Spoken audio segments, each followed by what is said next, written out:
ইসলামী এই বাংলাদেশ কিভাবে গড়ে উঠবে, এদেশের যুবকদের কিভাবে কর্মসংস্থান হবে, এদেশের বৃদ্ধদের কিভাবে তাদেরকে স্বাবলম্বী তাদেরকে দেখে রাখা যাবে, এদেশের শিশুদের চিকিৎসা ব্যবস্থা কেমন হবে, এদেশের প্রত্যেকটি জেলাতে কিভাবে চিকিৎসা সেবা পৌঁছে দেওয়া হবে, কৃষকদেরকে কিভাবে বিনা সুদে তাদেরকে ঋণ প্রদান করা হবে, ছাত্রদেরকে কিভাবে পড়ালেখার সুযোগ দানের জন্য ঋণ প্রদান করা হবে, কিভাবে আমাদের যুব শক্তিকে সম্পদে পরিণত করে বিশ্বের দরবারে মাথা উঁচু করে দাঁড় করানো যাবে, সে ব্যাপারে ইতিমধ্যেই বাংলাদেশ জামাত ইসলামী প্ল্যানিং সামিট 2026 যে ঘোষণা করেছে, এই ঘোষণার মধ্য দিয়ে টোটাল বিষয়গুলো বাংলাদেশের সব সেক্টরের সমস্যাগুলো এবং তার সমাধান কি হবে বিশেষজ্ঞ টিম দিয়ে বিশ্বের বড় বড় দেশগুলোর উপস্থিতিতে এই পরিকল্পনার কথা জানিয়ে দিয়েছেন। সম্মানিত ভাইরা, আমরা অন দ্য আদার হ্যান্ড আজকে আমরা অন্যান্য দলের কথা যদি চিন্তা করি, এখনো পর্যন্ত তারা আই হ্যাভ এ প্ল্যানের মধ্যেই রয়েছে, এর বাইরে কোন সুনির্দিষ্ট পরিকল্পনা আমরা তাদের কাছে পাই নাই। সম্মানিত উপস্থিতি, বাংলাদেশ জামাত ইসলামী এই বাংলাদেশকে একটি দুর্নীতি মুক্ত, একটি সন্ত্রাস মুক্ত, একটি চাঁদাবাজ মুক্ত, একটি মাদক মুক্ত দেশ হিসেবে গড়ে তুলতে চায়। এই কারণেই আজকে যারা দুর্নীতির উপরে ভর করে যাদের পেশায় রাজনীতি করা, যাদের পেশায় মানুষের পকেট কেটে নিজের পাহাড় পর্বত পাহাড় সম সম্পদ গড়ে তোলা, এই রকমের যারা রাজনীতির সাথে সম্পৃক্ত তাদের আতে ঘা লেগেছে। এজন্য তারা আজকে বিভিন্ন সময়ে বিভিন্ন রকমের কথাবার্তা বলে জনগণকে বিভ্রান্ত করার চেষ্টা করছেন। সম্মানিত উপস্থিতি, বাংলাদেশের মানুষ এখন সচেতন। বাংলাদেশের মানুষ আর সেই বোকার মতো নাই যে আপনি যাকে যা বুঝাবেন সেইটাই বুঝে নেবে। মানুষ সবকিছু তার চোখের সামনে দেখছে। বিশেষ করে 5ই আগস্ট এই বাংলাদেশকে একটি বৈষম্যহীন বাংলাদেশ গড়ে তোলার জন্য, সকল ক্ষেত্রে সমতা স্থাপন করার জন্য, একটি সুন্দর ভবিষ্যৎ যুবকদের গড়ে তোলার জন্য এদেশের ছাত্র যুবক জনতা যে জীবন দিয়েছিল, সেই জীবন দেওয়ার পর আমরা ভেবেছিলাম এই বাংলাদেশের রাজনৈতিক যারা দলগুলো আছে তারা তাদের যে চলার পথ তা পরিবর্তন করবেন।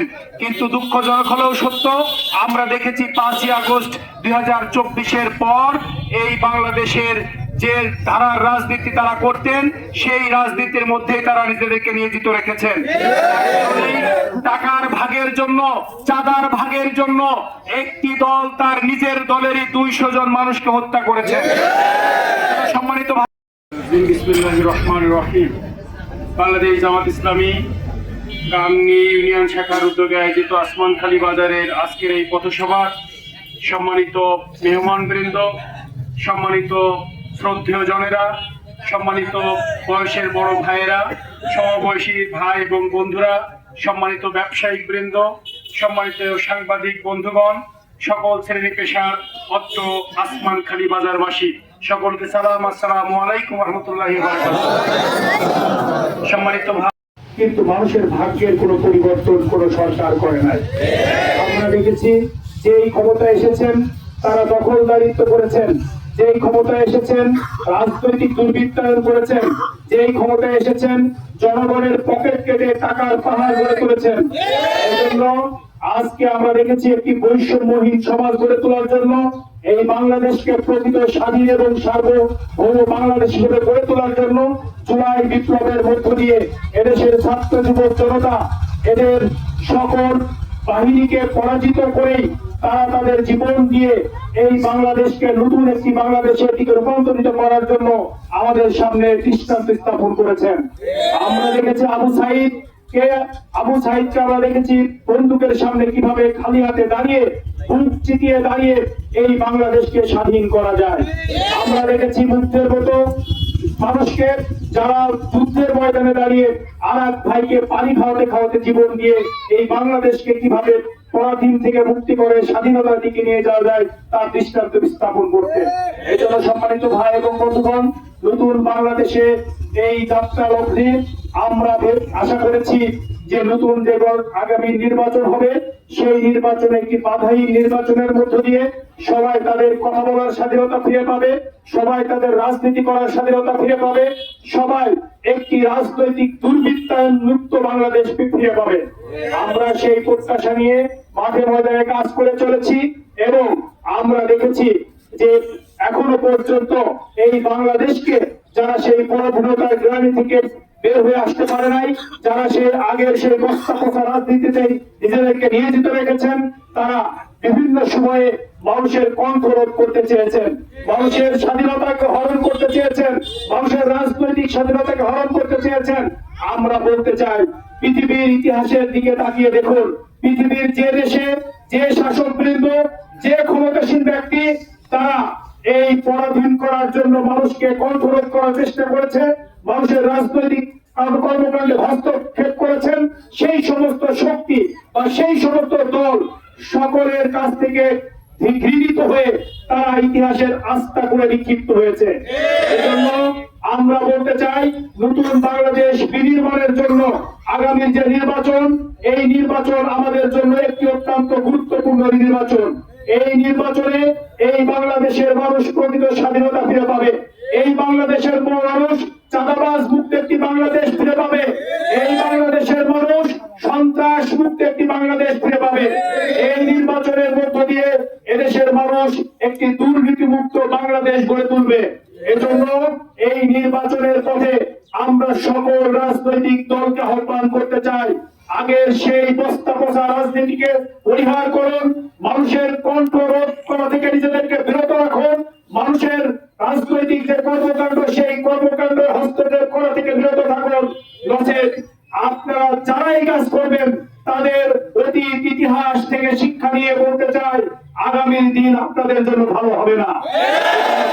ভাই এবং বন্ধুরা, আমরা বলতে চাই, এদেশের মাটিতে, এদেশের আলো বাতাসে আমরা বড় হয়েছি, এদেশে অনেক হুমকি ধামকি আমরা উপেক্ষা করে এখানে এসেছি, অনেক জেল জুলুম হুমকি দিয়ে বাপার করে আমরা এখানে এসেছি। নতুন করে কোন স্বৈরতান্ত্রিক মনোভাবকে এই বাংলাদেশের মানুষ পরোয়া করে না, আমরা পরোয়া করি না। এজন্য আমরা বলতে চাই, আমরা শান্তিকামী মানুষ হিসেবে আমরা আইন শৃঙ্খলার প্রতি সবাই সচেতন থেকে আইন শৃঙ্খলা মেনে চলে আমরা আমাদের রাজনৈতিক কর্মকাণ্ড তথা আমাদের প্রচার অভিযান চালিয়ে যাব। আমাদের এই প্রচার অভিযান চালাতে যদি কেউ বাদ ছাড়েন, তাহলে আমরা প্রশাসনিক ভাবে সকল প্রশাসনকে আমরা জানিয়ে দিয়েছি। আমরা যদি দেখি কোন জায়গায় কোন পক্ষপাতিত্বমূলক আচরণ হচ্ছে, তাইলে এই প্রশাসনের বিরুদ্ধে আমাদের আন্দোলন শুরু হবে।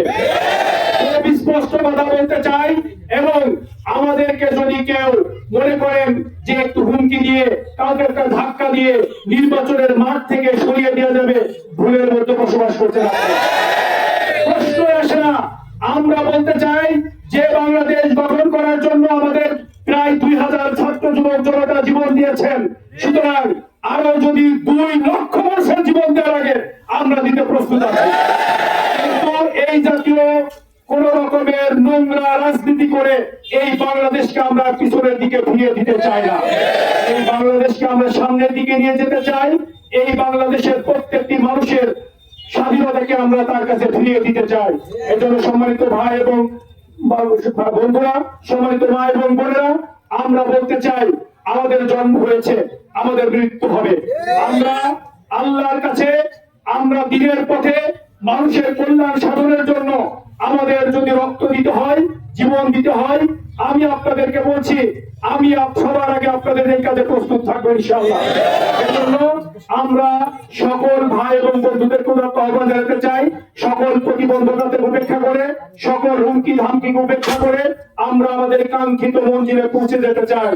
আমাদের উপরে যত জুলুম করা হবে, আমাদের ভাই এবং বোনদের উপরে যত রকমের বাধা প্রতিবন্ধকতা সৃষ্টি করা হবে, আমরা বিশ্বাস করি জনগণ এই তাদের প্রতিফল হবে 12ই ফেব্রুয়ারি নির্বাচনের মধ্য দিয়ে তার উত্তম জবাব দেবে ইনশাআল্লাহ।